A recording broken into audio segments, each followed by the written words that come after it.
عليه وسلم وكافة الأنبياء والمرسلين ولجميع المسلمين والمسلمات والمؤمنين والمؤمنات الأحياء منهم والأموات وبنية الشفاء ورفع البلاء ونصر على الأعداء. الفاتحة. أعوذ بالله من الشيطان الرجيم. بسم الله الرحمن الرحيم. الحمد لله رب العالمين الرحمن الرحيم مالك يوم الدين إياك نعبد وإياك نستعين اهدنا الصراط المستقيم صراط الذين أنعمت عليهم غير المغضوب عليهم ولا الضالين آمين. بسم الله الرحمن الرحيم. الحمد لله رب العالمين وبه نستعين والصلاة والسلام على سيد المرسلين وعلى آله وصحبه أجمعين. سبحانك لا علم لنا إلا ما علمتنا إنك أنت العليم الحكيم ولا حول ولا قوة إلا بالله العلي العظيم. رب اشرح لي صدري ويسر لي أمري واحلل عقدة من لساني يفقه قولي. اللهم رب يسر ولا تعسر ورب أتمم بالخير. Alhamdulillah, pertamanya marilah sama-sama kita ucap syukur kepada Allah Subhanahu wa taala kerana di atas limpah dan kurnianya, taufik serta hidayah daripadanya, dapat sama-sama kita pada pagi dan subuh yang berbahagia ini masih lagi diberikan peluang, diberikan kesempatan, diberikan umur oleh Allah Subhanahu wa taala. Mudah-mudahan segala nikmat yang dianugerahkan tersebut dapat kita manfaatkan dalam mencari ridha-Nya, insya-Allah. Dan yang keduanya juga kita ucap syukur kepada Allah Subhanahu wa taala, kita telah pun berada dalam bulan Rejab di permulaannya, bermakna kurang lebih 2 bulan daripada sekarang kita akan sama-sama masuk dalam bulan yang cukup bermakna, iaitu bulan Ramadan. Terdapat doa yang sering kali dibaca setiap kali datang bulan Rejab, yang dipetik daripada sebuah hadis yang walaupun perbincangan dari segi perbahasan kesahihannya ada perbahasan di kalangan ulama, tapi boleh diamalkan, iaitu Allahumma barik lana fi Rajab wa Sya'ban wa ballighna Ramadan. Ya Allah, berikan kami keberkatan pada bulan Rejab, berikanlah kami keberkatan dalam bulan Sya'ban, wa ballighna Ramadan. Ya Allah, sampaikan kami kepada bulan Ramadan. Kita doa mudah-mudahan bulan Rejab kita diberikan keberkatan, iaitu kebaikan, maksud al-barakah, az-ziyadah fil khair, disebut oleh Al-Jurjani dalam kitabnya Ta'rifat. Maksud keberkatan iaitu bertambah kebaikan. Kita doa mudah-mudahan Allah Ta'ala berikan keberkatan kepada kita bulan Rejab, dan berikan juga keberkatan kepada kita dalam bulan Sya'ban akan datang. Dan wa ballighna Ramadan, ya Allah, sampaikan kami, berikan peluang untuk kita berada dalam bulan Ramadan pada tahun ini, insya-Allah, yang mana kita yakin dan percaya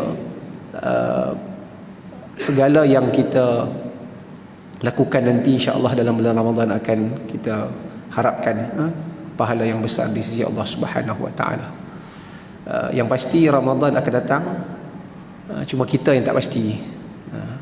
Ramadan tu pasti, kita je yang belum pasti sama ada sempat atau tidak. Dengan sebab tu kita doa, wa ballighna Ramadan, ya Allah, sampaikanlah kami, berikan kami peluang lagi untuk tahun ini berada dalam bulan Ramadan. Tujuannya tidak lain tidak bukan adalah untuk kita meraih pahala, membawa bekalan kita untuk menuju akhirat, kerana itulah sebaik-baik bekal yang akan kita bawa. InsyaAllah kita doakan mudah-mudahan kita berkesempatan. Tuan-tuan dan puan-puan rahmati Allah, pagi ini sedikitlah tazkirah yang kita sekadar untuk perkongsian ringkas, mudah-mudahan ada kebaikannya. Apa yang saya nak kongsikan dengan tuan-tuan dan puan pada pagi ini, saya petik daripada satu kata-kata ataupun satu kisah. Diriwayatkan bahawasanya seorang lelaki bertemu dengan Al-Imam Hasan Al-Basri rahmatullahi alaih. Seorang lelaki bertemu dengan seorang tabi'in, iaitu Al-Imam Al-Hasan Al-Basri. Kita semua tahu di antara tabi'in yang besar dalam sejarah Islam, dalam keilmuan Islam, mempunyai banyak kehebatannya ataupun latar belakangnya dalam bidang ilmu, dalam bidang amalan dan seumpamanya. Itu Al-Imam Hasan Al-Basri rahmatullahi alaih. Seorang lelaki bertemu dengan Imam Hasan Al-Basri, fasa'alahu, lalu dia bertanya kepada Al-Imam Hasan Al-Basri. Lelaki tersebut bertanya kepada Al-Imam Hasan Al-Basri. Apa dia tanya? Dia kata, ma sirru zuhdika fid dunya. Lelaki tersebut bertanya kepada Imam Hasan Al-Basri, apakah rahsia kamu, boleh kamu zuhud dalam urusan dunia? Apa rahsia Imam Hasan Al-Basri boleh zuhud dalam urusan dunia? Bila sebut zuhud ni, satu makna yang mungkin tergambar dalam kepala kita semua, dalam pemikiran kita semua, iaitu orang yang tak suka dunia, orang yang buang dunia. Sebenarnya zuhud ini dia bukanlah maksud buang dunia, tetapi maksud zuhud yang sebenar adalah hatinya tidak tertakluk kepada dunia. Gitu. Bukanlah maksud zuhud ni maknanya dia tak mau dunia langsung, dia tak mau buat kerja, dia tidak mau berusaha, dia tidak mencari makan, ataupun dia kira hidup sekadar lapik perut. Bukan begitu. Zuhud ni bermaksud hatinya tidak tertakluk dengan dunia. Disebut oleh sebagian ulama, dunia hanya di tangannya tapi tidak masuk dalam hatinya. Kalau dia mempunyai kekayaan sekalipun, dia bukanlah tergantung hatinya untuk kekayaan tersebut. Dia mempunyai, dia mungkin boleh mempunyai khazanah dunia, tapi itu hanyalah di tangannya untuk dia memberi khidmat kepada umat manusia, tapi tak sampai masuk ke dalam hatinya yang terpaut kepada dunia dan kemewahan tersebut. Itu makna zuhud. Itu zuhud yang positif lah.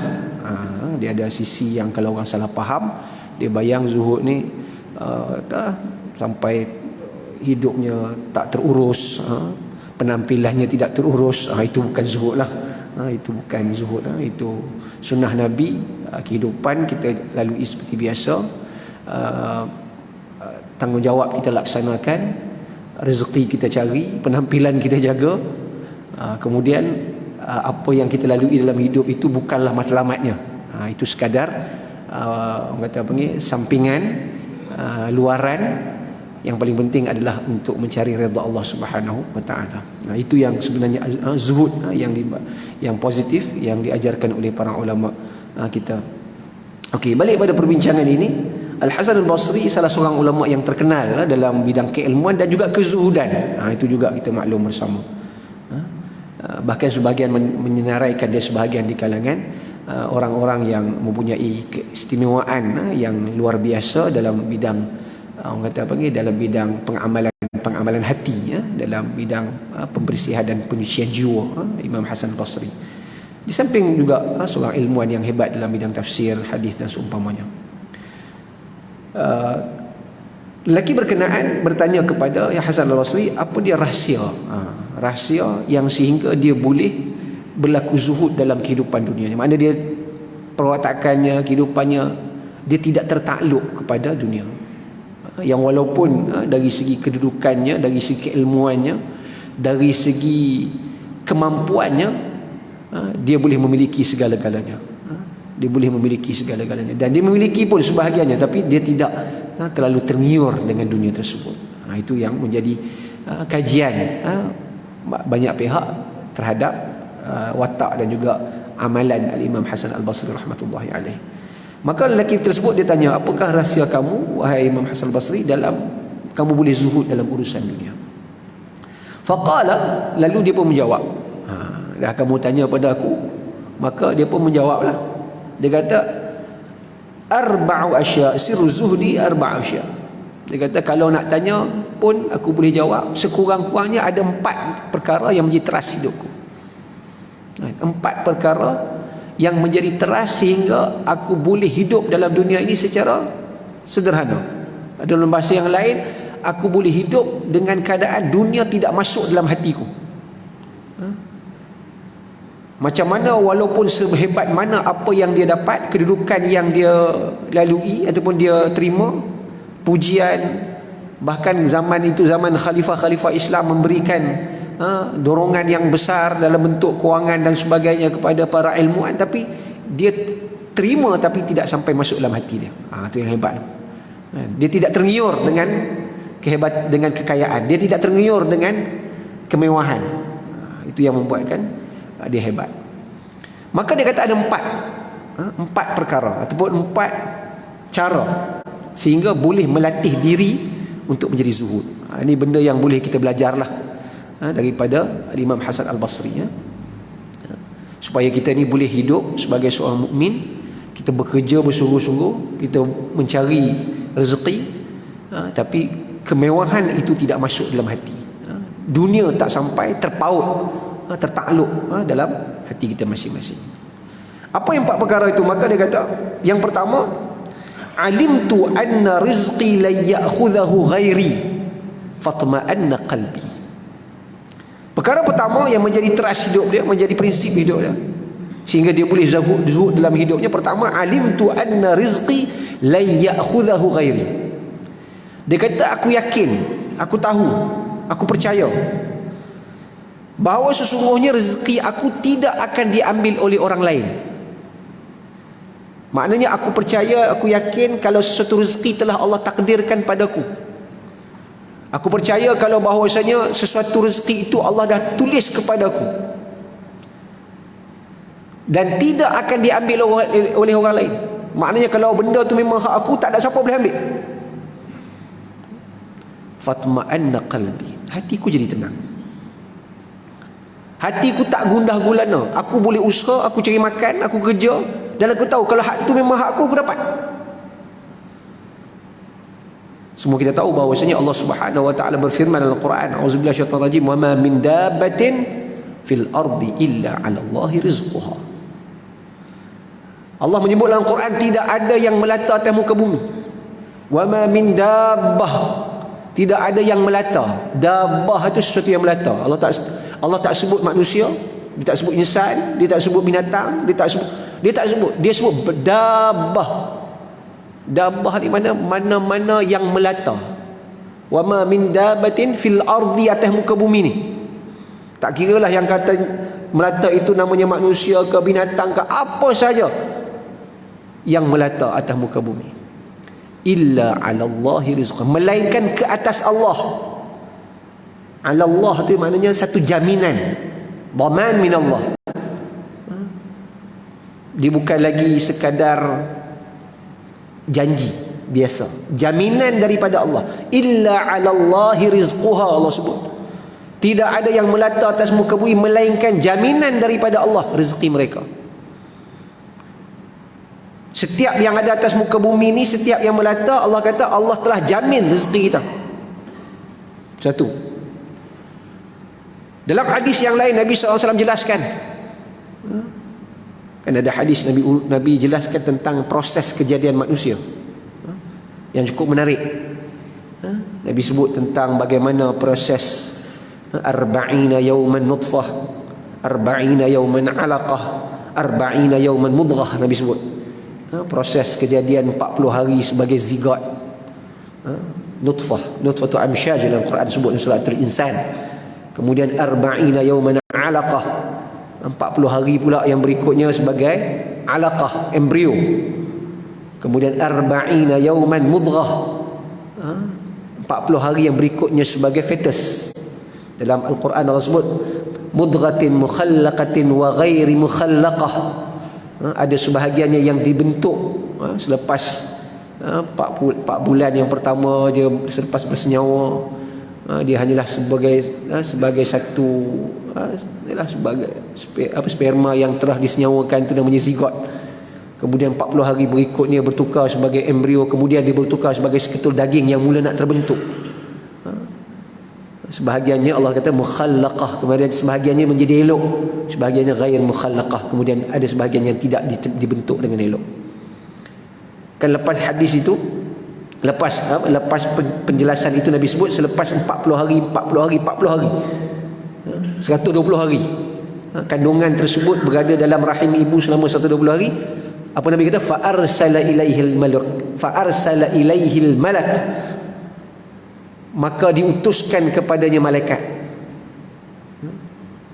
Diutuskan kepada janin tersebut malaikat, apa dia? Wa amara fa amara, lalu disuruh untuk bikatbi rizqih, disuruh untuk tulis rezekinya. Allah suruh malaikat tulis rezeki kita. Tulis banyak mana yang akan kita dapat, apa yang kita perolehi, banyak bila kita akan dapat, semua dicatat oleh Allah Subhanahu Wa Taala. So dicatat oleh malaikat tersebut, diperintahkan oleh Allah untuk catat satu.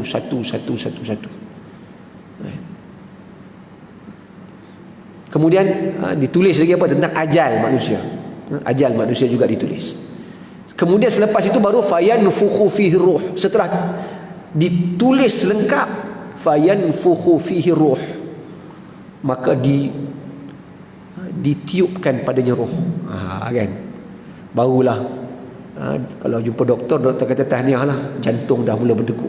Selepas kata 20 hari.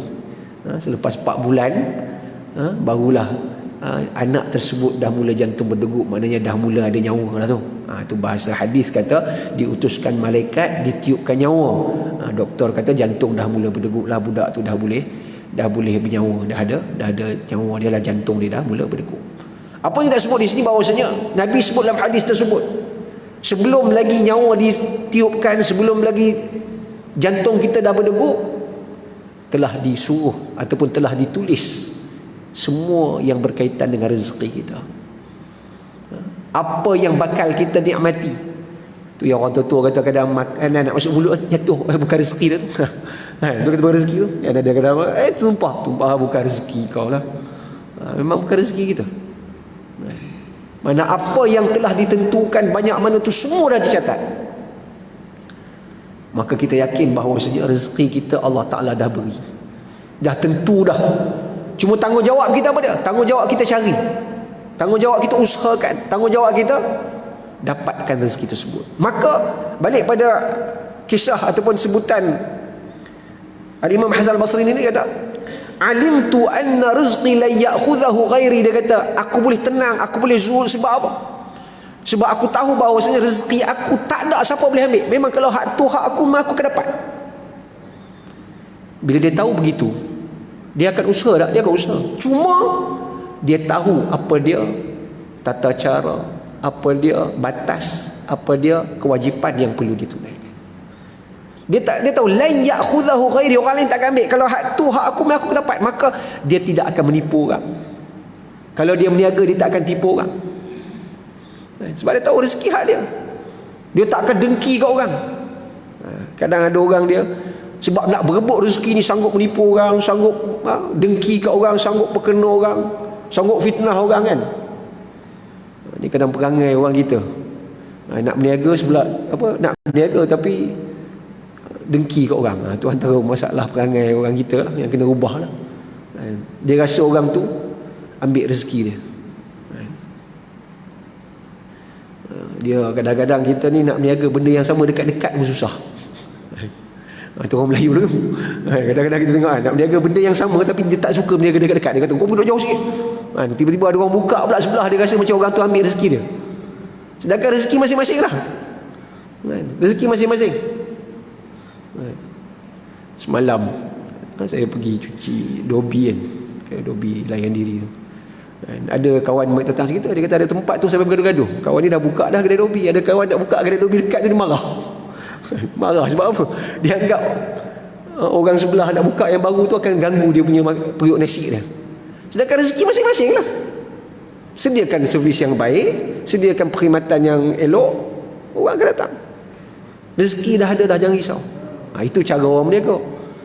Cara orang kerja yang makan gaji pun dia ada pula, dia punya cara yang tak puas hati kat orang. Dia tekan orang tu, dia tindas orang ni, dia fitnah kawan dia, dia fitnah rakan sejabat dia supaya tak naik pangkat, macam-macam. Dia dibuat supaya kononnya kalau dia buat begitu rezeki akan lebih kat dia. Walhal sebenarnya dia tahu rezeki tu Allah dah tentu dah. Yang penting kita usaha je. Itu kita dengan manusia. Dengan Allah Subhanahu Wa Taala pun sama juga. Ada orang dia punya buat kerja, dia punya cari makan, dia punya sampai tak ada nak solat, sampai tak ada nak tak kira. Ni bulan Ramadan nak masuk. Bulan Ramadan kita sebut, kita menantikan Ramadan, kita menantikan Ramadan. Berapa ramai orang yang bila masuk Ramadan dia tak peduli apa pun. Dia tak ada beza antara Ramadan dengan bukan Ramadan. Bahkan lebih dahsyat lagi, sampai kadang tak, kalau tak puasa teruk lah, tapi puasa kot orang kita ni. Sebab puasa dia puasa. Sebab dia kata kalau tak puasa tak boleh raya. Dia puasa. Tapi bab mengimarahkan Ramadan yang lain. Dengan Qurannya tak peduli. Dengan solat malam, tarawih malam, tak solat tarawih. Sedangkan tarawih ni tahun sekali Ramadan je. Dia sibuk dengan berniaganya, dia sibuk dengan. Saya teringat Al-Imam Ibn Rajab Hanbali. Al-Imam Ibn Rajab Hanbali dalam kitabnya Lataiful Ma'arif, dia disebut tentang antara menjadi amalan ataupun menjadi kebiasaan orang-orang dulu. Dia kata, dia riwayatkan satu kisah di mana orang-orang dulu ni bulan Rejab dan Sya'ban ni, di samping mereka beramal, mereka juga jadikan bulan mencari rezeki. Supaya apa? Supaya bulan Ramadan itu mereka boleh fokus dengan ibadah.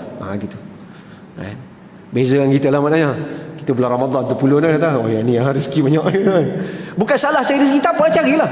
Tapi jangan sampai tak melaksanakan ibadah. Kadang-kadang kita sebut kat kawan-kawan kita berniaga, yalah malam mungkin buka bazar Ramadan, tapi jangan sampai tinggal solat tarawih. Tak boleh ramai-ramai pun solat seorang-seorang. Ataupun kalau boleh pergi masjid, pergilah. Tak boleh buat 20, buat 8 jadilah. Tak boleh buat banyak, buat sikit. Pasal apa? Ni Ramadan. Sebab kita tahu, alim tu anna rizqi la ya'khudhahu ghairi. Rezeki aku memang Allah takkan Allah dah tentu dah, takkan orang lain ambil lah. Fatma'anna qalbi, aku akan lebih tenang. Aku usaha, aku pulun, aku perbagaikan kaedah, aku kembangkan bisnes, silakan. Bukan maksud kata-kata ini dan seumpama hadis berkaitan rezeki itu bermaksud untuk menjadikan kita umat Islam yang pasif, tidak. Tang rezeki kena cari, tang usaha memperbanyakkan rangkaian, silakan. Mengkayakan umat Islam, silakan. Kadang-kadang ada orang baca dari sudut ni, orang Islam ni mesti cukuplah sekadarnya lah, tak payah cari rezeki banyak. Dah tak betul kan?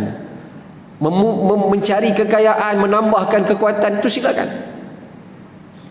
Sebab ke mana pun orang Islam kena kuat dari segi ekonomi. Kena faham, mengkaya setiap umat Islam kena fikir, dia kaya bukan untuk diri dia sahaja. Itu kena faham. Dia kaya untuk memperkukuhkan umat ini, memperkukuhkan ummah. Sebab tu dia ada konsep zakat dan sebagainya. Sebab bila umat Islam tu kaya, dia bukan sekadar dia kaya. Yang ni dia kena seimbang lah. Maknanya orang yang cari kekayaan tu dia kena niat, aku nak kaya, nak cari rezeki, nak kaya supaya aku boleh kuatkan umat ini. Dan menjadi salah satu daripada orang-orang yang memberikan sumbangan kepada umat melalui zakat, wakaf dan sebagainya. Tapi bukan kerana untuk kepentingan peribadi semata-mata. Itu cabaran lah sikit. Imam Al-Ghazali ada bahas dalam kitab Ihya Ulumuddin dan sebagainya. Dia di cabaran lah sikit.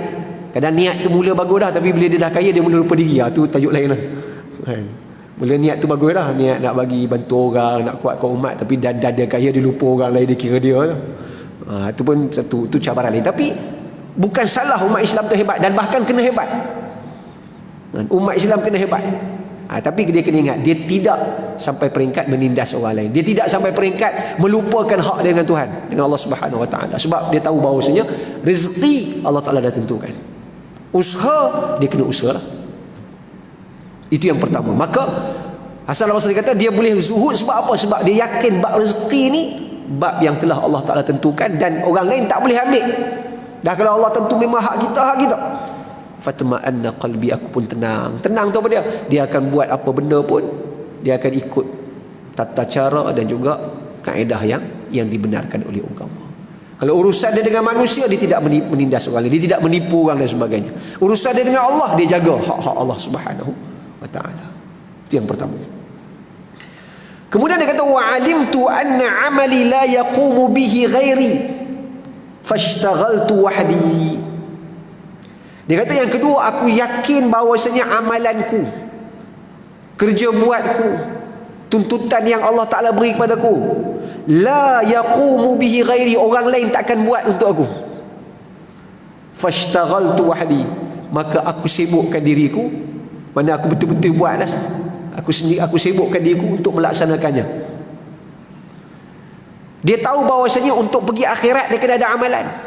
Dia tahu apa yang dia nak bawa dalam alam barzakh nanti, itulah berdasarkan amalan yang dia buat di dunia. Dan benda tu orang lain tak boleh buat. Aku tahu bahawasanya amalan yang dituntut kepadaku la yaqumu bi ghairi, orang lain tak akan buat untuk aku. Tak ada siapa nak buat.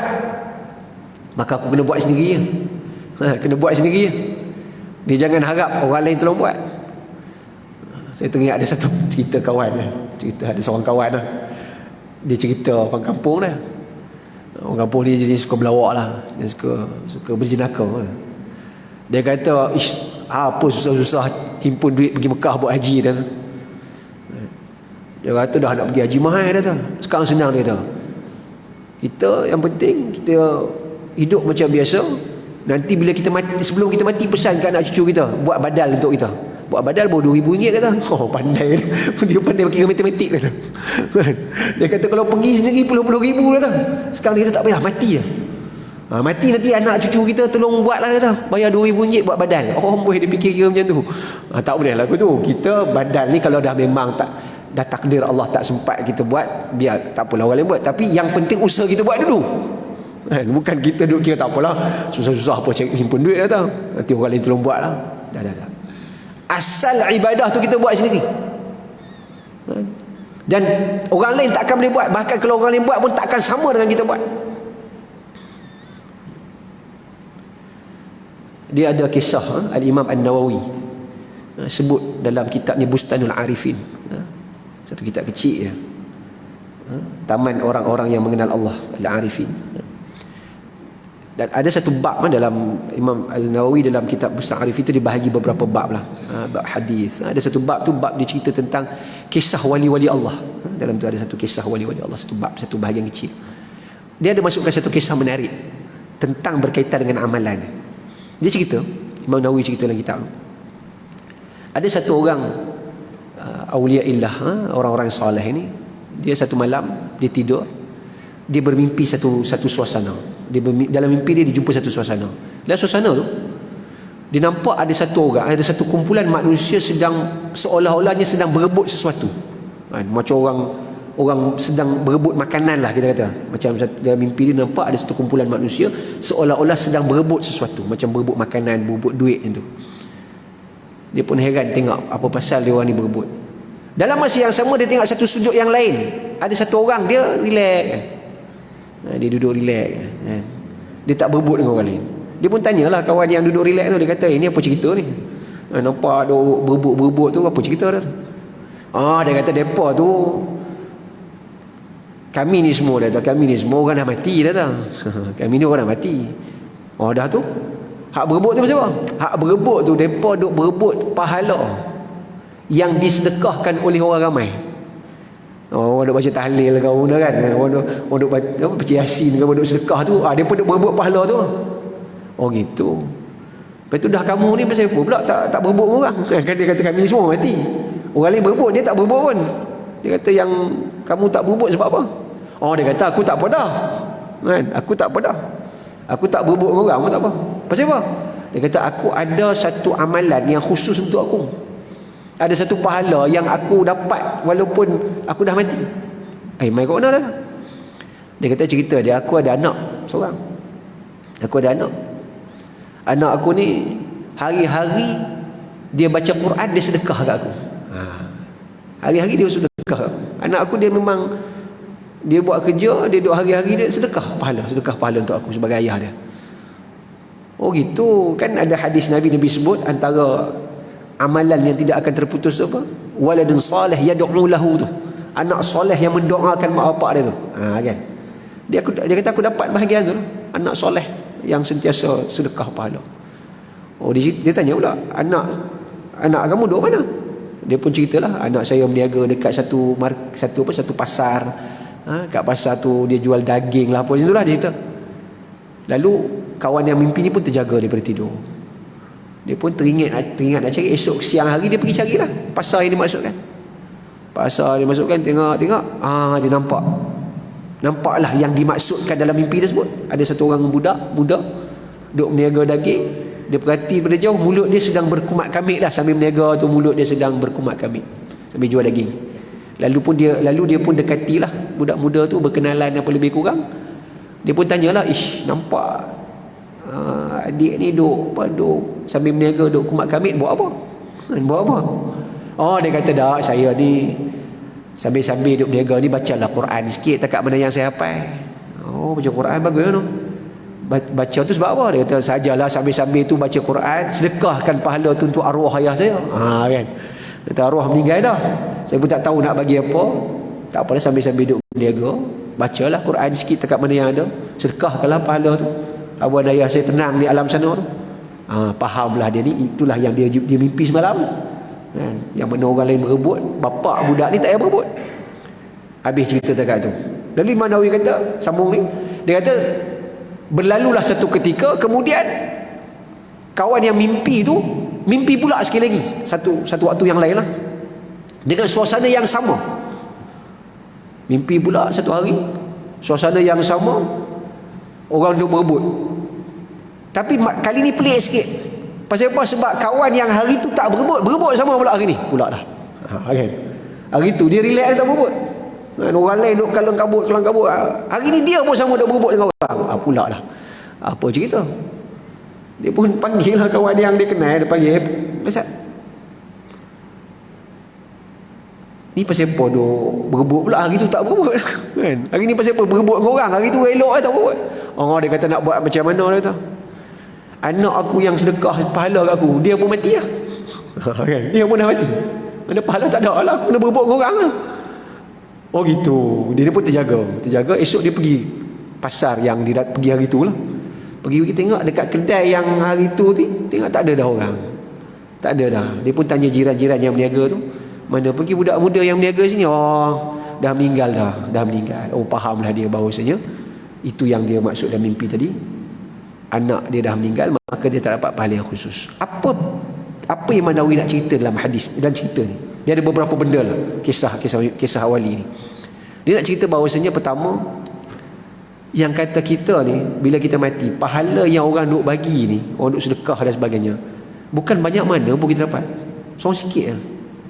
Kena berebut dengan orang. Maknanya dia benda tu kita tak boleh harapkan orang lain tolong buat amal untuk kita. Tu maksudnya.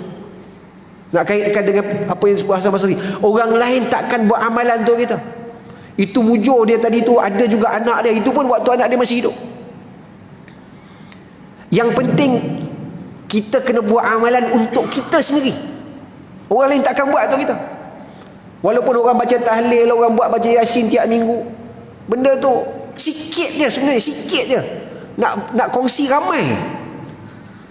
Semua arwah kan, wali jami'il muslimin wal muslimat al ahya'i minhum wal amwat, dia baca doa tu, mudah-mudahan yang hidup dan yang mati, okeylah. Tapi banyak mana yang kita dapat? Tak banyak mana. Biar betul-betul yang akan kita dapat apa yang kita amal sendiri, apa yang kita laksanakan, bahkan apa yang kita persiapkan untuk hari selepas kematian nanti. Itu dia. Kan bila kita sebut tadi, saya kaitkan dengan konteks anak yang soleh, ada hadis Nabi sebut, iza mata ibnu adam inqata amalu illa min ihda salas. Nabi kata bila matinya seorang anak Adam, terputusnya amalannya. Maknanya apa yang kita nak buat dah terputus dengan kematian kita, tak ada peluang dah. Tapi rupa-rupanya Nabi kata illa min ihda salas. Lega sikit Nabi kata, kecuali ada 3 sumber, 3 tempat, 3 keadaan yang amalan kita takkan terputus walaupun kita mati. Ni yang seronok ni. Ada amalan yang kita boleh buat, yang kita masuk dalam kubur, yang walaupun kita dah mati, tapi pahala tetap masuk pada kita. Kita kena ingat, sebelum kita nak sampai hari kiamat, kita tak tahu berapa lama kita dalam kubur. Tak tahu berapa lama. Orang yang dah mati 100 tahun, sekarang ni 100 tahun dalam kubur, tak kiamat lagi. Kita kalau mati bila nak kiamat, memang kiamat dah dekat, tapi bila tu tak tahu. Dekat tu subjektif lah. Kullu atin qarib, setiap yang datang tu hampir tu boleh jadi 100 tahun, boleh jadi 200, boleh jadi 300, boleh jadi 1000 tahun lagi. Maknanya berapa lama kita nak duduk dalam kubur tu tak tahu.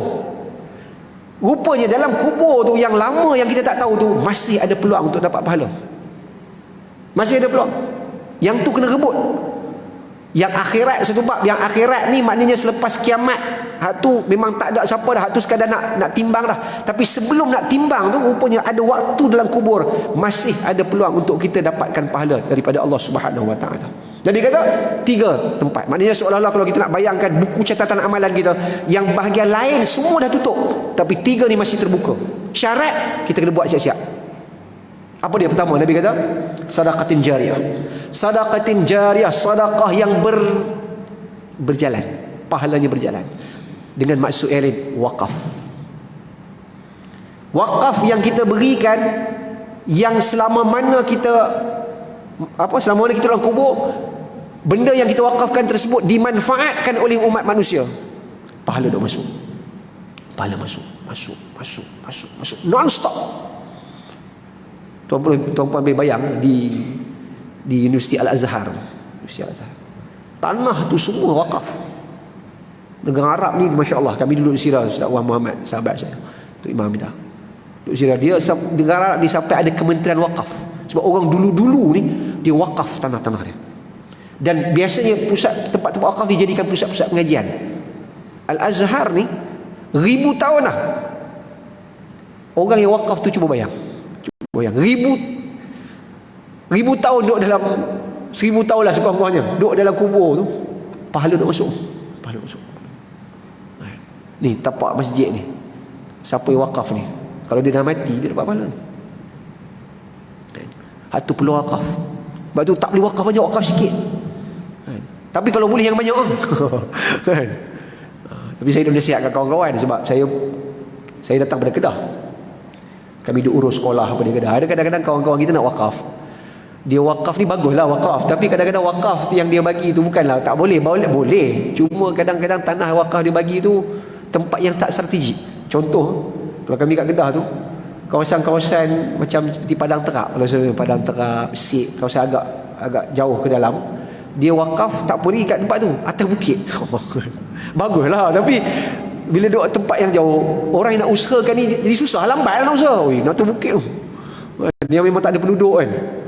Kalau wakaf yang tu boleh lah, tapi sebab nak manfaatkan tu dia tak senang kan. Yalah, nak buat projek ya, kalau tak ada penempatan pun buat projek pertanian ke, yalah prosesnya panjang. Yang terbaik adalah wakaf tanah pekan lah. Tanah pekan. Kalau boleh lah kan, memang itu yang terbaik, sebab itu yang paling orang manfaat. Memang harga dia mahal sikit, tapi balasannya insya-Allah mahal. Wakaf di tanah-tanah kawasan yang strategik, tempat yang memang menjadi tumpuan, sebab memang pembangunan dia luar biasa cepat. Kadang orang buat wakaf masjid ke wakaf sekolah terpulang, yang lebih bersifat kekal. Ini satu cerita lah. Kami uruskan satu pembinaan masjid kat di sana tu. Yang semua nak pewakaf ni pula ada macam-macam permintaan. Okey lah, tak apalah, tapi antara yang nak tergelak sekadar nak kongsi lah. Ada yang nak bagi wakaf yang agak banyak lah, puluh ribu lah, 100 ribu. Tapi dia kata, saya nak wakaf, tapi bahagian saya ni boleh tak untuk soft pertama dengan soft kedua? Itu pun apa pasal? Apa pasal tak syarat kau tahu? Dia kata sebab soft pertama soft kedua semayang. Soft lain tak semayang. Oh, ada juga macam tu. Dia kata saya nak bagi ni, tapi bahagian saya ni beli hak yang simen ke tile ke yang soft depan. Sebab hak tu orang semayang lah. Kalau sekali bubuh belakang tak semayang, oh pula dah. Tak apalah kan, kalau dia bagi banyak kita railah dia. Tapi betul juga kan dia tu. Dia buat masjid besar-besar orang semayang soft pertama, soft kedua. Mari soft yang ke-10 ke-11 tu Jumaat juga orang ada, waktu lain orang tak semayang. Tapi tak apalah, wakaf lah. Yang penting ada pahala kita. Ada pahala kita. Sedekah jariyah, mati kita berterusan pahala. Masya-Allah tabarakallah. Usahakan, kena ada. Kita kena ada perancangan, niat. Aku nak usaha tu, kata sebut konsep tadi. Cari rezeki boleh tak? Boleh. Cari kekayaan silakan, tapi ada niat. Aku nak cari kekayaan bukan untuk kemewahan aku saja, bukan nak tukar kereta saja, bukan nak beli rumah saja, bukan sekadar tu. Tapi aku mencari kekayaan untuk memperkuatkan ummah. Sebab bila wakaf ini dia untuk salah satu daripada untuk kekuatan umat. Dia tu tajuk lain lah, wakaf zakat dalam kerangka yang lebih lebih luas. Kalau kita nak bahas panjang, kita duk bayang wakaf ni sekadar bagi, zakat ni sekadar bagi tak. Tapi sebenarnya kerangka wakaf dan zakat tu kalau di empower betul-betul, dia merupakan salah satu daripada proses pengukuhan ekonomi umat Islam. Kalau kita nak bincang berkenaan dengan penguasaan ekonomi, berkenaan dengan sustainability ekonomi umat Islam tu, sebenarnya ada dekat projek-projek wakaf dan zakat sebenarnya. Tapi panjanglah kalau bincang tajuk tu, dia luas lagi lah perbahasan dia. Tapi nak cerita kata untuk peribadi kita, dalam konteks peribadi lah, kita bukan nak cerita dalam konteks yang lebih besar. Dalam konteks peribadi kita kena berwakaf. Sebab apa? Dengan berwakaf tadi pahala akan berterusan insya-Allah. Yang kedua Nabi kata waladun salih yad'ulah, anak soleh yang mendoakannya. Itu juga salah satu cara untuk supaya kita mati berterusan pahala. Dan anak kita kalau boleh bukan takat anak kita lah. Lepas tu waladun salih tu para ulama juga mengatakan bukan takat anak kita, bahkan anak cucu-cucu kita. Lepas tu nak dapatkan anak soleh dia tak mudah, saya akui. Memang bukan senang lah. Tapi usaha kena buat lah. Tarbiyah, didikan kena bagi. Kita kena usahakan didik, tarbiyah bagi jadi anak soleh. Seawal kanak-kanak. Lepas tu kalau perbahasan anak soleh juga panjang. Tarbiyah anak soleh ni bermula seawal apa? Seawal kelahiran lagi. Lepas tu budak lahir diazankan, itu bukan sekadar ritual. Itu kadang-kadang kita duk bayang ritual azan. Tak, dia bukan ritual, dia adalah proses tarbiyah. Memasukkan,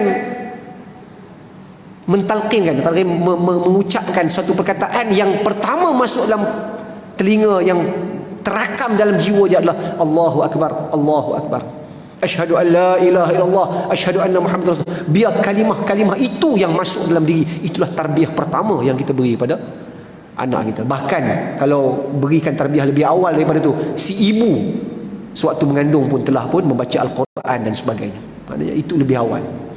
Itu prosesnya. Nabi sebut tentang suruh sembahyang umur 7 tahun. Itu semua proses tarbiyah. Umur 7 tahun suruh solat tu bukan kecil. Dah habis waktu dah. Tu tanda berhenti tu. Sikit-sikit saya habis. Mana nak sebut kata dia tahu amalan aku orang lain tak akan buat, aku kena buat sendiri, maka dia usahakan lepas mati ni. Yang ketiga saya nak ringkaskan. Yang ketiga, wa alimtu anna Allah Taala muttali'un alayya. Aku tahu bahawa aku yakin bahawa Allah Taala sentiasa memerhatikan aku. Allah Taala sentiasa melihat aku. Fastahyaitu ayyarani ala ma'siyah, maka aku malu Allah tengok aku dalam keadaan aku sedang buat maksiat.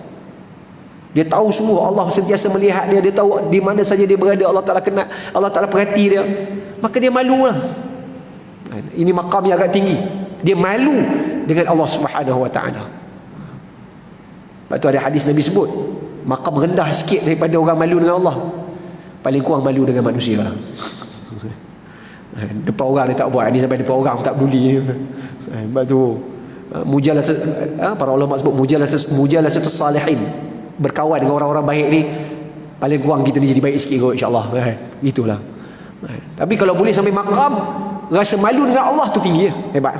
Duduk di mana pun rasa Allah duk perhati, maka itu yang terbaik. Tapi kalau tak boleh sampai tahap tu kan, duduklah dengan masyarakat, malu dah dengan orang, maka dia tak buatlah benda pelik-pelik.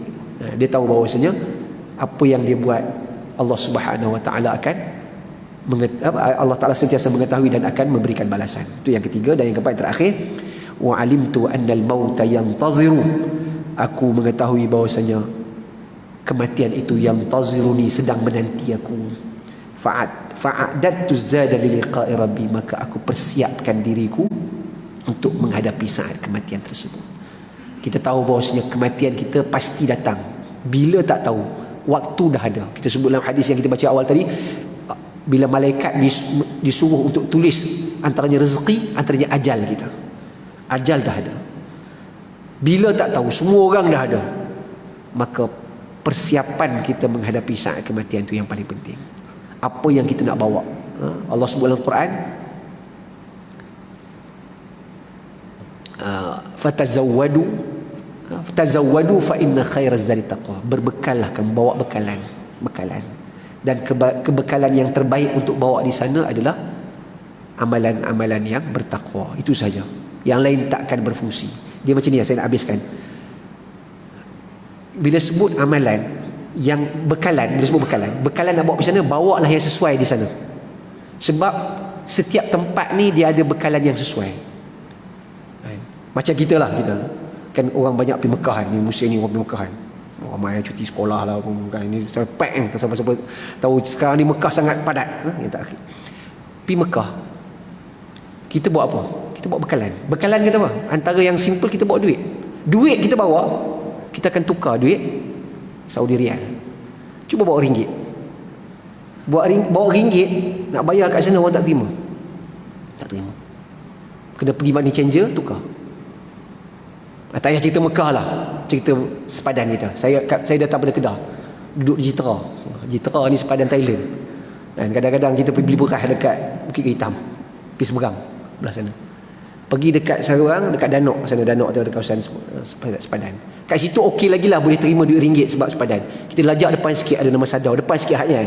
Pergi belah ke arah Pantai Timur, tempat orang Islam, Patani, Naratiwat, Yalah, tu tempat-tempat yang orang sekitar sana selalu pergilah sebab kawasan orang Islam. Kita pergi kawasan-kawasan ni, kita makan tom yum, tanya berapa apa, kita tanya dia berapa harga, berapa, dia kata 50 kok. 50 kok tu 500 baht.